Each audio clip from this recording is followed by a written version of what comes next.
ايه يا جيمي يا حبيبي، انت لسه صاحي ليه لحد دلوقتي؟ انا كنت لسه هنام اهو يا ايلان، بس كنت عايز حدوته. طب يلا تعالى عشان اغطيك واحكي لك حدوته النهارده. طب يلا تعالي اقعدي جنبي واحكيلي. عارف النهارده هحكي لك حدوته ايه يا بطل؟ حدوته ايه يا حبيبتي؟ يا رب تكون حدوته جميله. النهارده هنحكي ناقة صالح. سيدنا صالح عليه السلام يا جمال كان ربنا برضو ارسله لقومه عشان يدعوهم انهم يعبدوا ربنا. اهل سيدنا صالح دول اسمهم ايه؟ كان اسمهم ثمود، وكان ربنا مديهم نعم كتير جدا جدا جدا. كانوا بيعيشوا في رخاء وفي جو حلو جدا، وكان عندهم قصور، وكمان يا جمال تخيل بينحتوا البيوت في الجبل. بس هم مع كل ده كانوا بيعبدوا الأصنام بدل ما يعبدوا ربنا.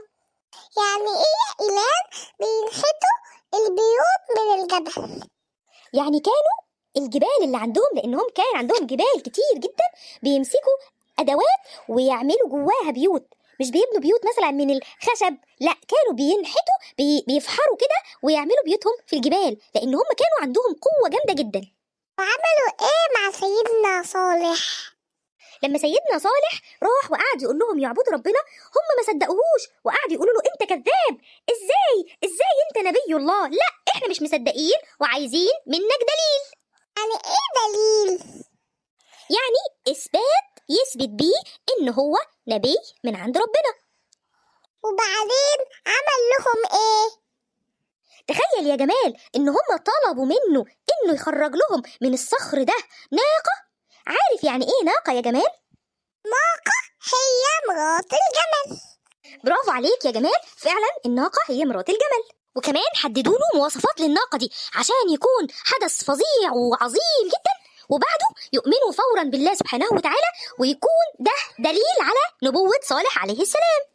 طب وهم عملوا كده ليه؟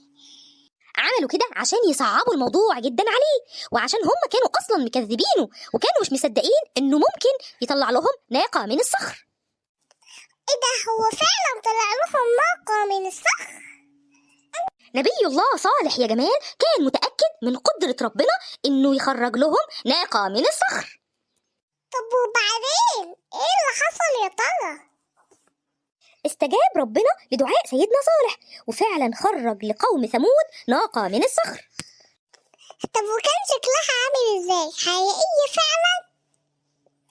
يا جمال كانت ناقة حقيقية جدا، وكانت هي دي المعجزة بتاعة سيدنا صالح.